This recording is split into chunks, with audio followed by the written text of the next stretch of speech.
Join us today on Beyond the Lair, where we have a conversation with Shain Jackson, President and CEO of Spiritworks Limited.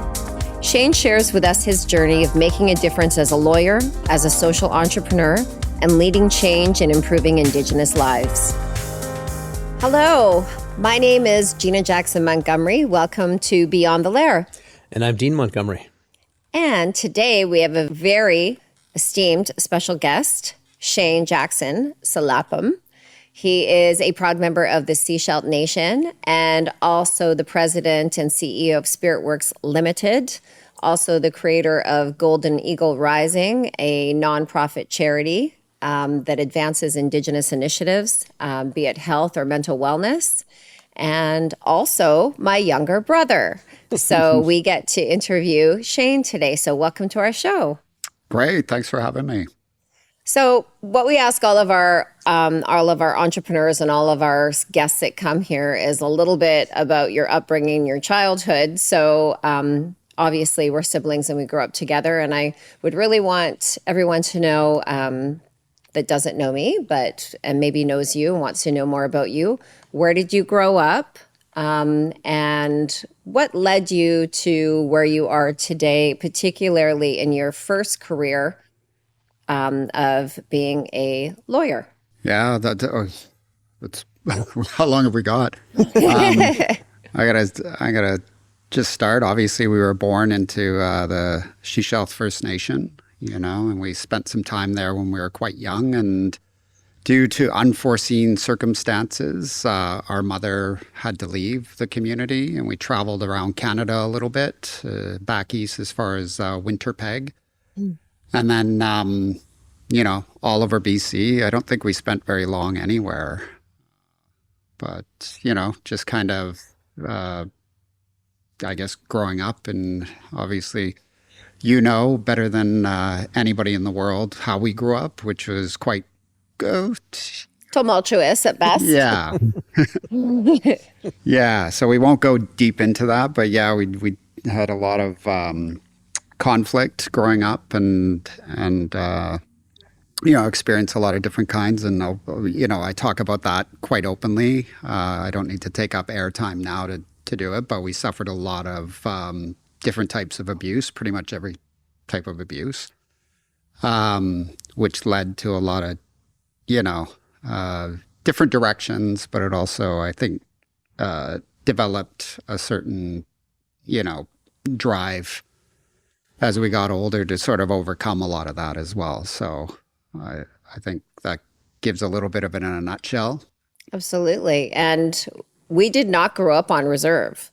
So maybe you can tell our audience about what it's like, because I know my perspective of not growing up on reserve, not because of unforeseen circumstances, residual effects of residential school, domestic abuse, et cetera, that were in our lives, but going back to the community. So we grew up off of reserve, and as Shain mentioned, we didn't stay in many places long, grew up most of our life on Vancouver Island. But what we did do is we became more resilient for sure. But we met our dad for the first time. I did when I was 17 years old. We left when I was 3 and Shain was 2. But can you explain getting introduced back into our Indigenous culture from when we were away so long, and how we were received back into our community and how influential it is in our lives today? Yeah. I mean, certainly not, being closely connected to the community obviously had certain effects on us. I'll always put my hands up to our mom, because not only, did we go back to our community from time to time and, got to know some of our relatives who unfortunately was not our father. She used to go back into our community when he wasn't around. I always remembered those connections. So although they certainly weren't, often, it was often enough to at least maintain connection with like Auntie Vi and Uncle Jim and, and Lawrence and Lloyd and, all our aunts and uncles and stuff like that. And Granny Mary when she was still around. I thought that was actually quite formative. But, again, not having the ability to live there, uh, certainly had an impact because, being torn away from your culture like that and growing up, and again, I put up my hands up to our mom as well, because it's funny because she was always involved in Indigenous culture while we were around, and some of her boyfriends were Indigenous as well. So it was nice to have that connection. But yeah, kind of revisiting, our community and getting more engaged, and as we got older was so formative, and obviously who we are now.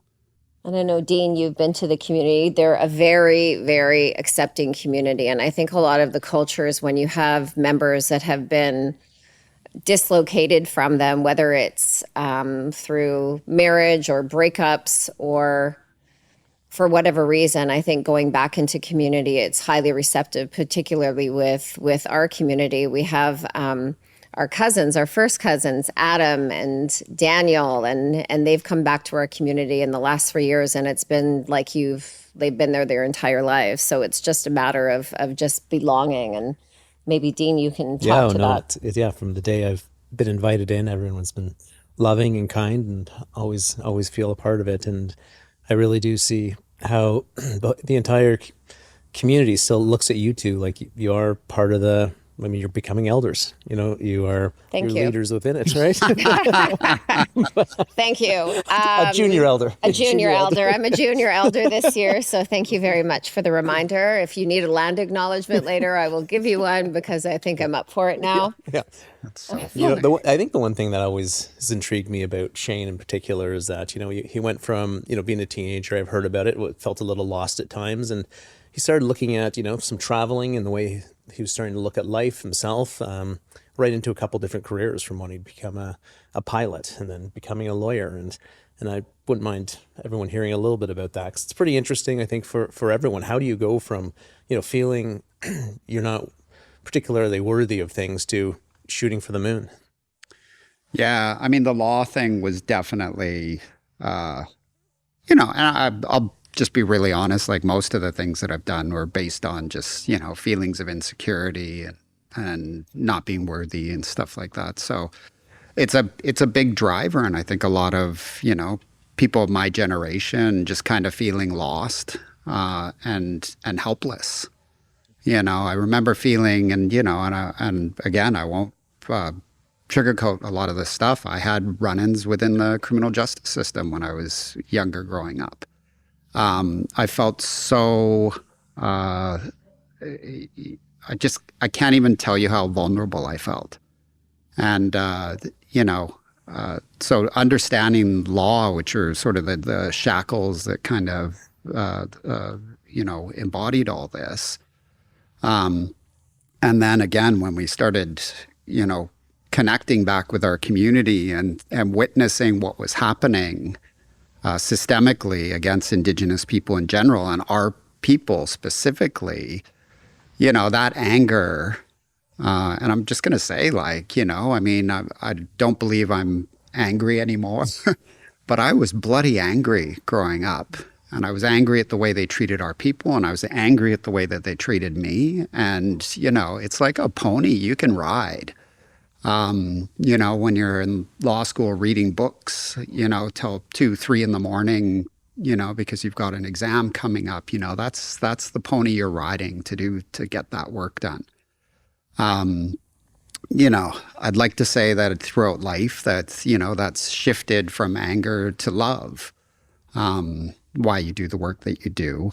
But I have to say, I see it in a lot of our youth size as well. There's some people like me out there that are just, it's driving them. And if it drives them in the right direction, I'm not saying that it's a good thing. It's not. It'll eat you up inside. But it is getting a lot of interesting things done. Getting back to our community and the welcoming nature of it. Our elders are the most beautiful and I can't compare to other communities because I don't know enough elders from a lot of other communities. I know quite a few from Squamish, but they really are. They're just, as soon as they, we kind of went back in our late teens and early 20s, immediately accepted, obviously amongst our own family, but the wider community at large. And to witness the struggles that we were going through was really something, So to be able to try and do something about it, because in law, all I ever wanted to do was represent our people. So, that was the focus of why I was there. And afterwards, it continues to be the focus. When you're a part of community and you feel that, that acceptance and that love, you have to be part of it. You have to step up. So I know that's what you do, Gina. I know that's what you do, Dean. Within the greater Indigenous communities, you try and, embody those values and give back, because that's such a big part of it. We can't possibly exist the way we do things within whatever area of professionalism, and whatever profession you're in the Indigenous communities, without giving something back. So at that time, when you had graduated law school and you were going to Article and you went to Mandel Pinder, why Mandel Pinder? What were you doing? Yeah, at the time, being focused on Indigenous rights and title and rights. At the time, it was an area that, showed a lot of promise in, obviously, bettering the well-being of all of our peoples. So Mandel Pinder was like the big kahuna, like it was the big firm who had done all of the amazing cases. Like, I think, you just name them, like Delgamuc, Haida, all the big cases that shifted the political dynamic within the country. And Louise Mandel was at the center of a lot of it. And she's still just like active, and she's a icon. Mm-hmm. I was so proud when I got onto Article there and then proceeded to practice there. It was just phenomenal to be amongst those incredible minds and those ethics. And again, I always, Louise Mandel, like that's a woman who knows sacrifice. She's like this little Jewish woman, but she actually looks a little bit Indigenous. When I first met her, I'm like, oh, is she an Indigenous woman? And then I found out, no, she's just a badass that's given her life up for us, essentially. Like, this is a woman who slept on couches so that she could fight cases essentially for free and just change the face of Canada, like literally change the face of Canada. I'm very proud to say she's like my mom, and I still go for walks with her all the time. And she's involved with a lot of the stuff we do. She's on our board at Golden Eagle, and she's just, again, still fighting the fight. Okay. I think it's really important to know, growing up and being an underdog ourselves, that we really focus that one of our core values and mandates is to support and represent the underdogs. And unfortunately, Indigenous people, where you were at in law school, what you saw with the police and with the law enforcement and also in the courts, how we needed to be represented. And I think that's really important as to your why as you went. And you practice rights and titles, so you practice some big cases with some big decision making. What was your favorite thing about being a lawyer? At the time, like and I can't take credit for having anything to do with it. I was just a young, I don't know if I was an article or even just still a law student when Haida was at the Supreme Court of Canada, the Haida decision. I made my way over there just to watch the proceedings and just be present. And that was, hanging out with the whole Mandel Pinder crew and all the political folks that were there. It's, that decision shifted Canada. I mean, There's no doubt about it. That was the biggest shift because it had to do with economics. And what it was, there was a principle in there because it was always like you should consult with First Nations. It was actually you have a duty to consult with First Nations in a meaningful way. And if you don't do that, your project is essentially up for judicial review and you may be halted. Mm-hmm. And that's when I started really practicing law. So at the time, it was, and I'll say it openly, like it was a playground.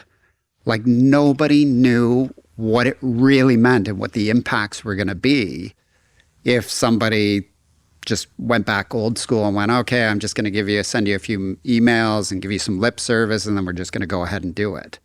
I mean, it took a number of situations where we shut down projects. We just shut them down for the industry to sort of shift to the point where, there actually was a lot of, good faith negotiation after that. So, I mean, at the time, especially being a young lawyer, to be sat across from some, Queen's Counsel, stale, pale, Mm-hmm. Yeah. that's been in the game so long, but not wanting to see the shift in what was happening. And you're trying to tell them, well, you can't do that. And they're like, oh, we've been doing it this way forever. And, listen, young stuff. And then to shift some of these, it's like stopping freight trains, some of these situations. But we had the backup. We had the political backup. You had the geography, right? Yeah. And, so, I mean, that's changed so dramatically since then. I look at our nation as well. I mean, we're just celebrating our second foundation agreement, which gives us just amazing, Sechelt First Nation, it just gives us amazing rights on the land. A lot of revenue sharing, a lot of just collaboration and the way that things should be. Well, that's as a result of those times. Just to be a little cog in that wheel and that machine, at the time was really quite inspiring.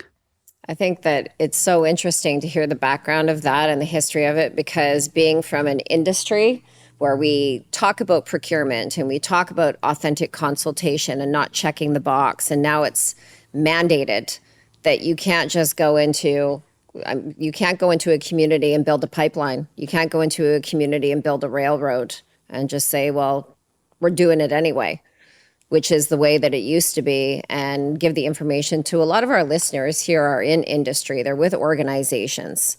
And it's interesting to note that kind of history. So if you look up the Haida case, what year was that? Oh God, was it 2004, I think? Yeah. Yeah, if you take a look at the history of why we do the things that we do and all of the work that went with it. And I believe Louise Mandel came out of retirement to finish an agreement with Haida, did she not? You bet, yeah. I think she was working on one where the government actually recognized Haida title to their lands. This is huge, and it's just groundbreaking. And again, you're looking at other colonial nations that are kind of waiting in the wings as well for their turn. I mean, we've always been ahead of the game.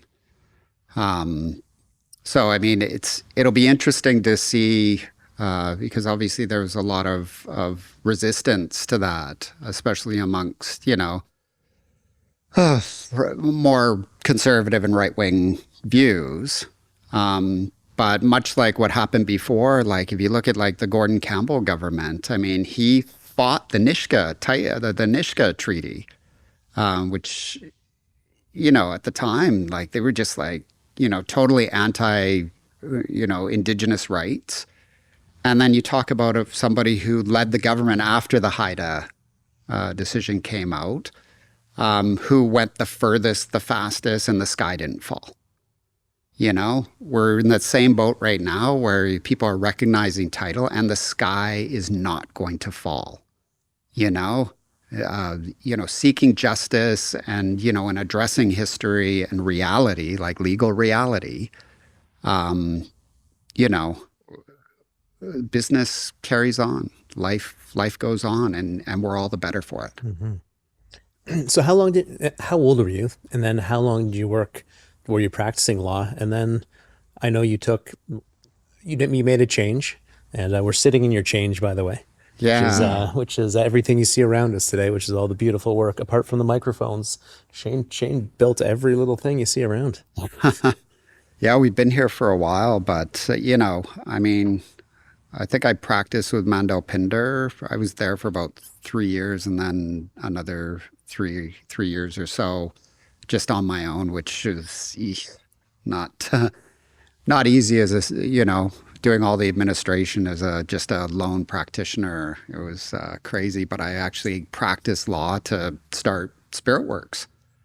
So while I was trying to come up with some ideas to make this work, I had to pay the bills. So I should pause here for a minute and let you know how that actually happened, because Yeah, you didn't just go from like high school to becoming a lawyer. You had some great influences in your life that taught you art and yeah. joinery. Well, I mean, we come from, an artist family, right?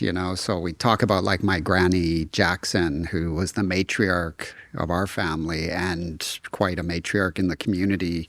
She raised a number of our chiefs, as well. And during the dark times when there wasn't a lot in the way of the social safety net, this woman used to weave Salish baskets to support anywhere up to like 15 kids, She was like Mother Hubbard. So she'd weave a basket, go to local store, get ripped off, but come home with a massive bag of flour and then feed all these kids. So again, just like, I can appreciate the economic side of artwork, and it's really important to our artists that we do it. But even more so, I'll tell you a story about how I came upon, quite an epiphany and cathartic, sense of a new belonging. I used to go home to Sechelt like on the weekends, go stay with my dad. And every Friday night they used to have bingo. So I'd finish work and then I'd head over there. I'd make it just in time to have bingo. Go to bingo. And it's just like, how stereotypical. But you see all your favorite elders and the community kind of, it's like a place that you kind of gather and stuff. So I go in, and I'm sitting there and I'm sitting next to, I can't remember who, but everybody's got one. It's the one that has like, 100 cards in front of her. She's like dabbing all her cards with her little dauber. And then you've got like your 12 cards or whatever, or 10 cards. And she's like finished her cards and she looks over at you and she dabs one of the numbers that you missed. Anyways, I'm hanging out with her and I hear from a couple tables away, "Hey, smart guy." And I look over and it's Gilbert Joe from our community, one of the Joes. And he's a storyteller and he's a really respected elder. And he's like, and I hear he's like, "Hey, smart guy." I have an elder who calls you smart guy. He doesn't think you're smart. He's like, kind of come over, he motions me over. So I go and sit with him and he's like, "So you're a big shot lawyer now?" He's like, I think that you think that your law is better than our law, meaning our colonial non-Indigenous law. And I look at him, I'm like, "I didn't know we had law." what are you talking? He's like, "Tell me about your law." And I'm like, "Well, what do you want to know?" And he's like, "Well, just tell me about what it's all about." And I'm like, "I don't know. It's like there's common law and civil law." And it's like, "Oh, well, tell me about this common law." And I'm like, "Okay, well, in Canada, there's two parties in a dispute, whether it's the Crown and accused in a criminal matter or, two private parties in a civil matter. They go in front of a judge. and they tell their story, and in that judge's his or hers infinite wisdom, they come up with, a solution that becomes a principle, or, they look back to a similar story and they divine a principle out of, old text, and that, that becomes common law. So it's just, he's like, okay, I got you. So he tells me a story, and this was one of our Chaskin, or our Golden Eagle stories. And, and I think it was the way that we built the longhouse or something. But anyways, he tells me this story, and it's got, all this great stuff in it. And he's like, so you're telling me that your law is principles that your people, meaning our, non-Indigenous people, your people live by as law, and they're based on stories. Anyways, so he's like, I just told you a story. And he starts listing off all the principles, reciprocity, all these like amazing principles that came out of that story. He goes, those are our laws, and that's our story. So what's the difference? And Gina and I, on our non-Indigenous side, we had a grandfather who was like, he was I think it'd be an understatement to say he was a bit of a bigot. I thought he was a very smart man, but he was just so bigoted. And to be quite honest, that was one of the things that pushed me into law, as well as arguing and debating with this fella, essentially for my, justifying my own existence, on my Indigenous side. So he always used to say, your people didn't even have a written language.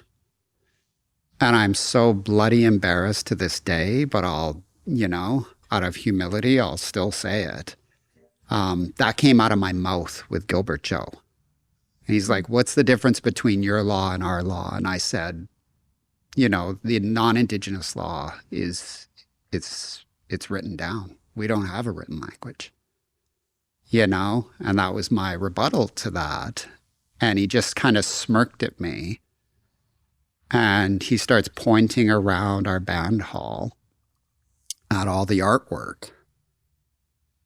And, and I look around, and it just never dawned on me. And coming from a family of artists as well, our history, our worldview, our culture and our laws are all codified in the artwork. And like, talk about mind blown, and all these laws.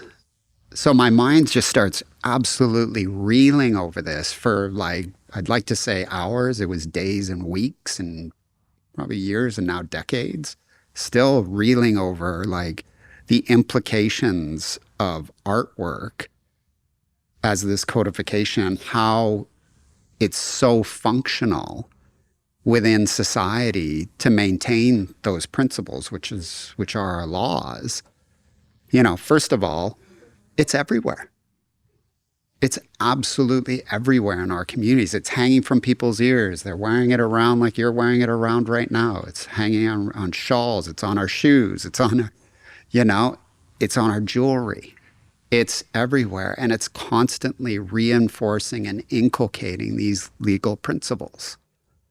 I'm sorry, common law does not do that.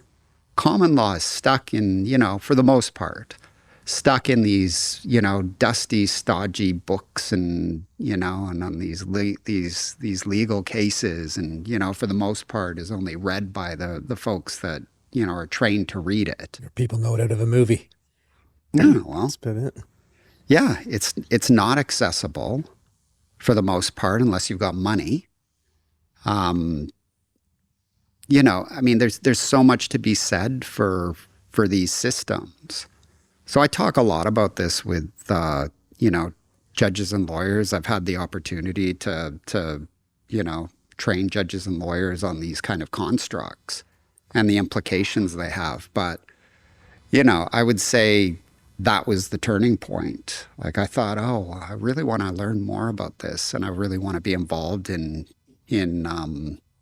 promoting artwork is, and the principles behind it. Because if you look around the studio right now and, and the work that so many artists are out there doing, they're involved in legal discourse. They're involved in setting those principles and those teachings and, and carrying on in a really wonderful way. Well, I think that's excellent, an excellent point, and talk about that. Very informative. And I think that when we talk about Indigenous entrepreneurism, I always say in my talks as well as is past is that we had our own trade systems, we had our own economies, we had our own entrepreneurism, we traded with each other services, we had our own justice systems, which were very swift. If somebody did something horrible within that nation or from another, it was very swift in punishment, and that was your titles within the community were taken away. The kids were educated in respect of living on the land and being kind to each other, and all of this shifted and changed.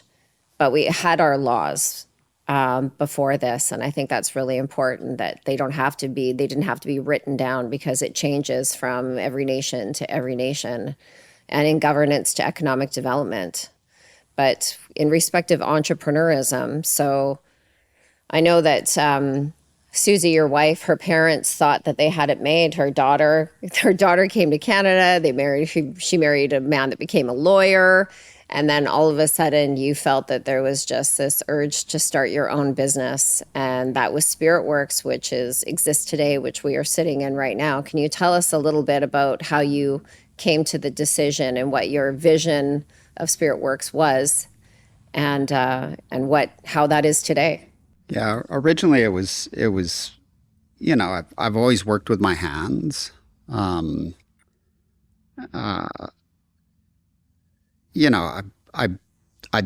kind of liked being a lawyer, but to be honestly, I couldn't be stuck in an office. It really kind of made me insane. So being able to kind of blend the two was something that was really something I was interested in. And I've always loved building things.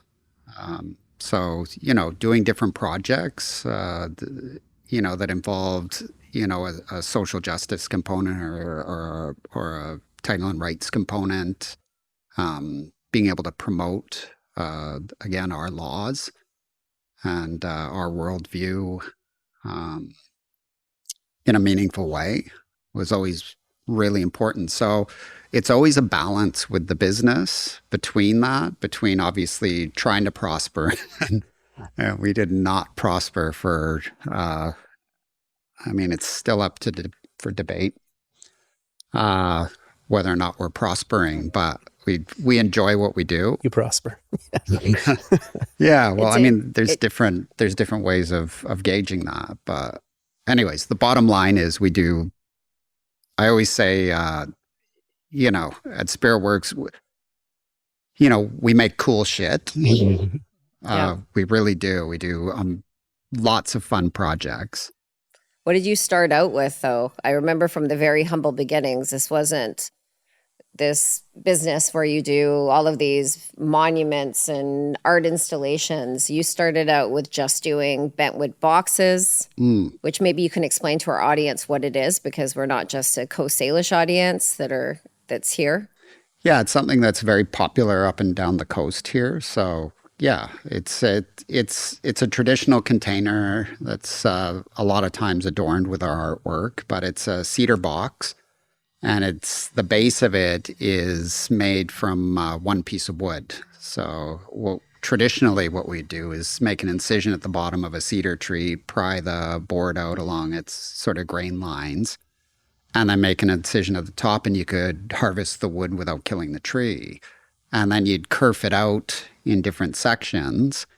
So it's a bit thinner in certain sections, and then you'd fold it mathematically into the box, whether it's an oblong box or a square box or, whatever. And then you could seal just one joint, and it's super strong. Obviously, using the cedar, it lasts forever. And it's been a great product for us to try and sell a little piece of our culture, but also, provide employment for, we hire a lot of Indigenous youth here. Everybody here has an Indigenous background, barring my wife, who's our token non-Indigenous person. You'll see her on the phones and stuff. So, yeah, we've got a great staff here, and I'm able to take a little bit more time with some of our Golden Eagle work because we have a Squamish woman running the show here now, who's absolutely amazing. Becky Finley. Becky. Woohoo. Oh, shout out for her. Yep. Shout out for Becky. Yep. So yeah, we get to do lots of other cool projects, and we've got some great ones we're working on right now. Yeah, I think I just want to jump in there just for the audience. Go to spiritworks.com or .ca. Spiritworkslimited.com. Yeah, and you got to check out the thing that's really cool about what Shain does and the whole team does is that it's not one medium. There's so many different mediums. I mean, of course, cedar is maybe the common theme, but you're talking about necklaces and pendants and jewelry to great big longhouses, right? And you design them and you collaborate with famous artists, you collaborate with architects, you work with engineers and do all these incredible pieces. And I've never met an artist like you, so it's amazing. But I think as a segue, you're combining your art now with some greater purpose. And if you could get into that would be amazing. Mm-hmm. Yeah, again, again, our little motto is we do cool shit and we always give back. And that's something that I've learned from our community is, again, you have to be part of, the community. And, part of that is ensuring, the well-being of your community. So Golden Eagle Rising Society is Spiritworks' charitable arm. And its mandate, quite directly, is the protection of Indigenous lives. So, as a young lawyer, I started doing a lot of advocacy within the medical system. So I've logged thousands and thousands of hours working within the medical system. It just started, by one of our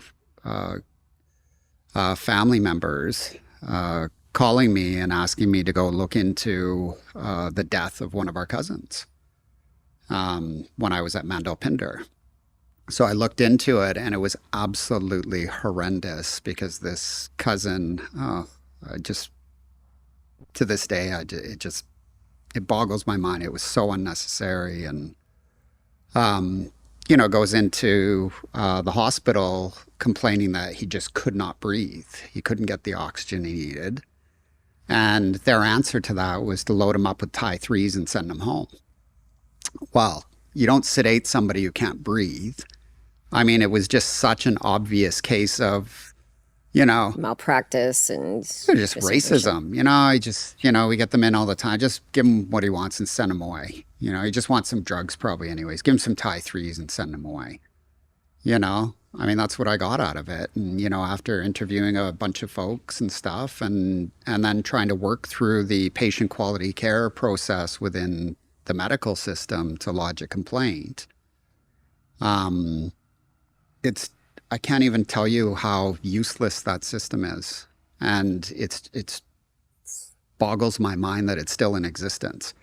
I've been through that system so many times trying to get some semblance of justice out of it and it's completely dysfunctional. And not just for Indigenous folks. I mean, especially Indigenous folks. But it's just a useless system. So anyways, throughout the years, it just became really apparent that the only way to really, protect our people was to actually just be present. And it was really interesting because I would go in as a lawyer, and again, Mandalpinder is no dress code and stuff. I'd only wear a suit when I was going to court. So I'd show up in kind of my jeans and a t-shirt sort of thing to look out for a community member, a family member that was in town. I go to VGH or St. Paul's or Lionsgate, and just make sure and talk to the doctors, make sure that they knew that somebody's watching, because there was a lot of racism. There was and my skin's quite light. I've always really acknowledged that there is privilege with that and you have to do something with that privilege. And it was interesting because I would always get some,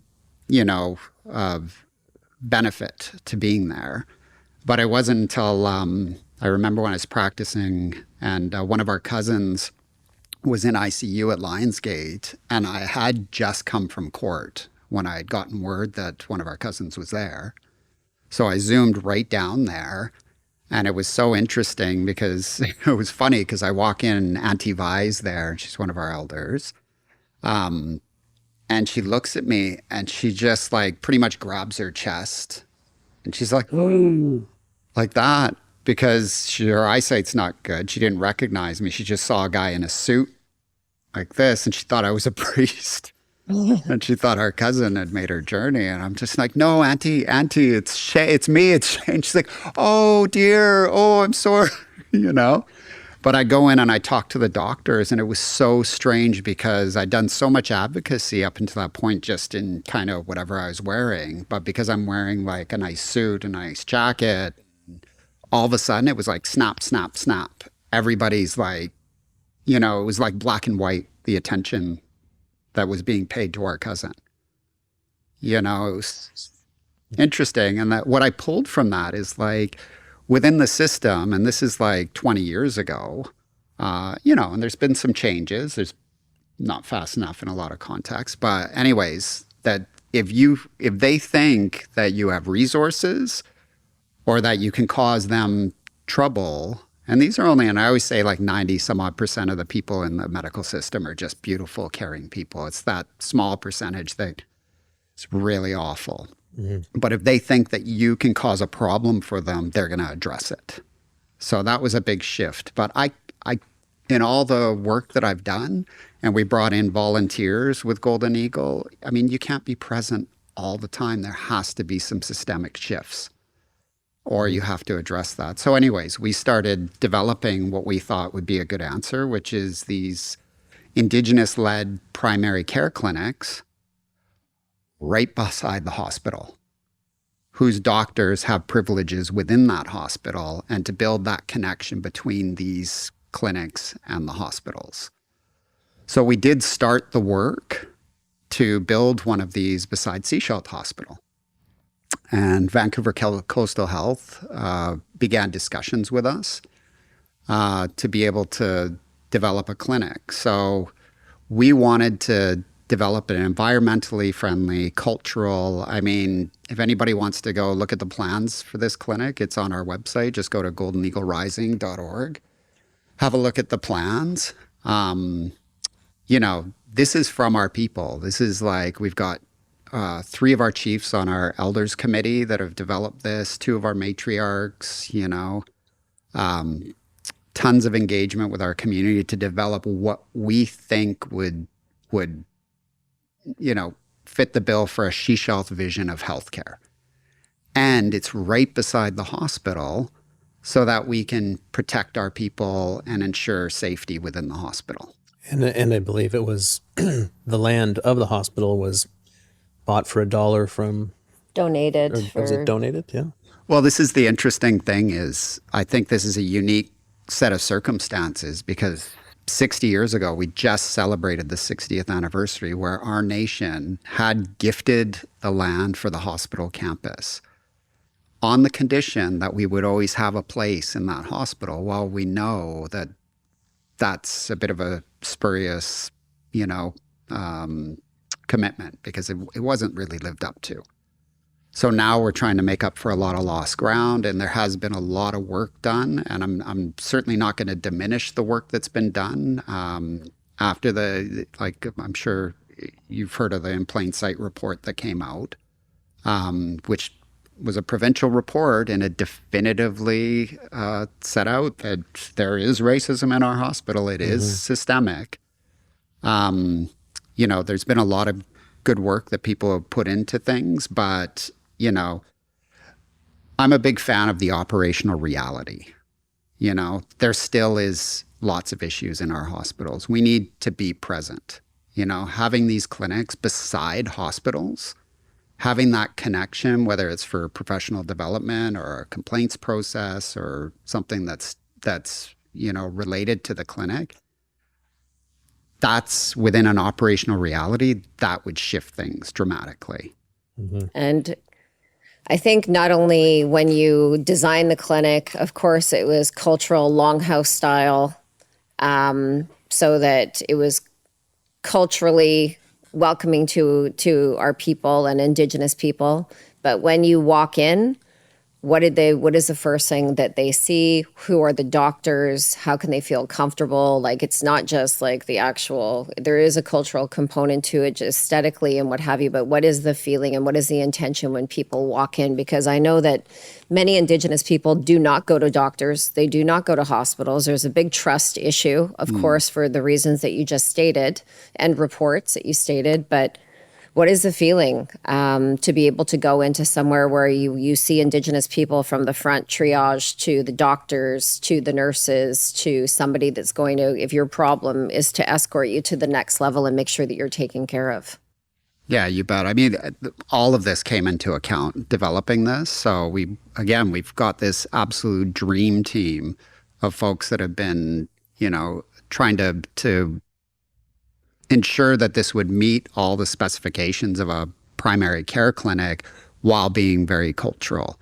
And again, I should just back up a little bit and talk just a little bit about the building itself.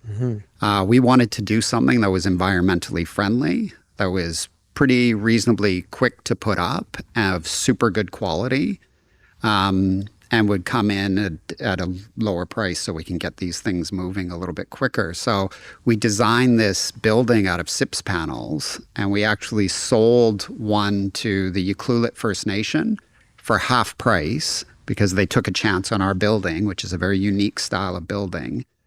And it just went over so well, and it's exactly what we thought it would be. They estimate it'd be 6 months to a year to build this thing. We used our four corners model of construction, which is different than the more normal adversarial model of construction. So essentially you pay people what they're worth. They don't have to, tender something. You pay them a little bit extra on the notion that they help other people when they're there. So it's, say the electrician's there or something like that, and it comes in any other environment, if the drywall wasn't up or something, they get angry or something. In this case, like, the electrician would just start packing drywall, and then the drywaller will help pull wire. We did this in 3 months. Like, we halved what the lower part of the expectation was for putting this building together. And I just spoke with it's been 3 years since we built that. It's still the jewel of their community. Oh, nice. I know that for a fact because we did a kids camp in Ucluelet, and it was beautiful, and we took pictures in front of it, and it's really just the pride of the community and the hub of the community. And I think what's really important too, not only did you pay the tradespeople, but you employed the people within the nation, and those that had skill sets and those that did not, they participated and they learned and they were trained, and you had a creative, beautiful artist do the front of the longhouse, and it was just a community. It just instilled community pride, and it really brings back how we are culturally, where we all come together, and if we have the same vision and the same focus, that we can create something beautiful together. Yeah, yeah, and I think one thing to point out, or I would like to point out, is that the amount of time and development that Shain has put into this over, I don't know, it's been 4 years now, I think, that you've been on this project. And these are real hours. This is real money, but mainly you volunteering to do all of it. So I'd love to encourage everyone to take a look at it, because it is amazing what you've done. And I know this because Gina and Shain pretty much talk every day. You know what? I've always felt that if you run a business, that you have to really focus on the business, and then everything comes afterwards. Like, all the social impact comes afterwards. And my brother is the reverse, and social impact has always come first and foremost to him. And the business, some months are better than others, but there were many years that it was hand to mouth, month to month, and it's not easy being an entrepreneur. And both of our ideals about business, and Shain's been successful with Spiritworks for 15 years. You mean actually on the black side of the line and not in the red? Yeah, I would say more like 8 years. Yeah. So starting and everyone that owns business and entrepreneurism, I mean, we've done this with the TV show. That is not a moneymaker. The kids camp, that's not a moneymaker.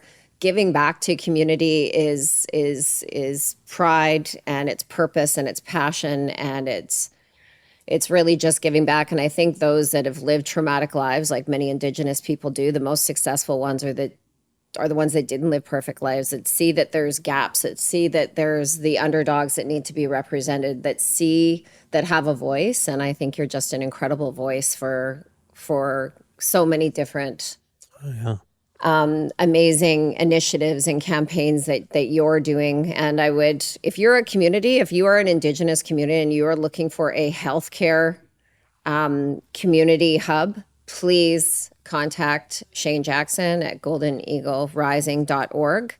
But lastly, I want to talk about Shain does a lot of corporate gifting for organizations that are here. If you're looking for your procurement and want some corporate gifting, if you are an Indigenous organization and there's March Madness money, corporate gifting and spending money as with Indigenous business, particularly what we're hearing with tariffs and supporting Canadian business, this is one. There's something that's really dear to your heart, and we just recently lost our Auntie Mabel, our Uncle Lloyd, our Uncle Lawrence, and elders are going quickly. And you've come up with a story booth that I just want to talk about last before we close up, because I think this is really dear to our hearts about hearing the stories of those that are teaching us. Yeah, thanks for that, and I'll try and be brief because this is a real meaningful one, especially if anybody sees me on the Facebook. If they see my profile picture, I'm standing with my Auntie Mabel in front of the story booth version 1.0, which I was told, because it sits in our elders boardroom right now in my community. I've been told it looks like an outhouse, so I made it a little bit shorter and squatter. But I'm stood there in front of her, and I've been in this booth. It's so conducive to conversation. So, just using Auntie Mabel as an example, who was our matriarch and holder of so much knowledge. She made her journey not too long ago. And, it was such a loss for a number of reasons, as any elder is. They just they say like a library burns to the ground when we lose an elder, and it's true. So I look back at all the hours that I've got with her just sitting there BSing in the story booth, and I've been over some of the stuff, and she talks about resource harvesting, our lineage, residential school, she spoke our language, which I didn't actually know she knew. Sechelt dialect, and she starts speaking our language. So we've got some of that. And so what we're doing is we're developing this app, and we're really close to being there. I think the version 2.0 will be out probably within the next few weeks. So we've been developing this app over the last 6 months for a new version of it that really protects the data. So it's saved in 3 spots, but it also references things in different categories. So like, let's say you want to learn language, you just press language and it'll have a whole bunch of your elders speaking your language, or artwork. It'll have a bunch of stuff on artwork or anything. So your youth can go in and listen to stories, but you can just like go in and just sit there and chat. And it really needs 2 people. It needs somebody who's a bit younger to just prompt. And our elders just talk. And again, being in that little environment, it's like a little cedar mini little longhouse that you're in. It's just so much value, even just to have the time. And you've got it. So for those that are listening and watching, it is like a little mini longhouse, and it's cedar, and there's a seat for the elder to sit down, or the knowledge keeper, and then there is a microphone, and you just tell your story, and I believe a video. Yeah, right. No, a video. Complete app. Yeah, and they just tell their story, and you can have a little curtain on it or what have you, and then you have this library that lives on forever, where your children, your grandchildren can sit, and your community can have this library of all of the stories and so much of Grandma, tell me your story, right? And it's a great opportunity for for nations, for organizations to purchase something like this for a nation and provide an opportunity to educate and give the history and the culture and maintain it and preserve it within community. And it's just, how did you get so smart? And What talented. the hell was I doing what was I doing in the womb? That's so funny. I just want to thank you so much for spending time with us today. An inspirational person for sure. And for the studio. Yeah. Well, thanks a lot again for having me, and I'm deeply honored because And it's thanks funny. for prodding your studio for us. Yeah, anytime. I always say that when I was younger, Gina used to come in and be like, "Oh, that's Shane's sister," and now everywhere I go, I'm just like, "Oh, that's Gina's brother." Because of different circles. Yeah. That's for sure. The next podcast, I'm just going to get Shain to sit over here and I'm just going to interview both of you. Nice. That's funny. Yeah. All right. All right, Love thanks you, so brother. much. Thank you. All right. Love you. Take care. Bye. Thanks for listening to Beyond the Lair. Please follow us, download this episode, and follow us on social media on Instagram, Facebook, LinkedIn, and TikTok.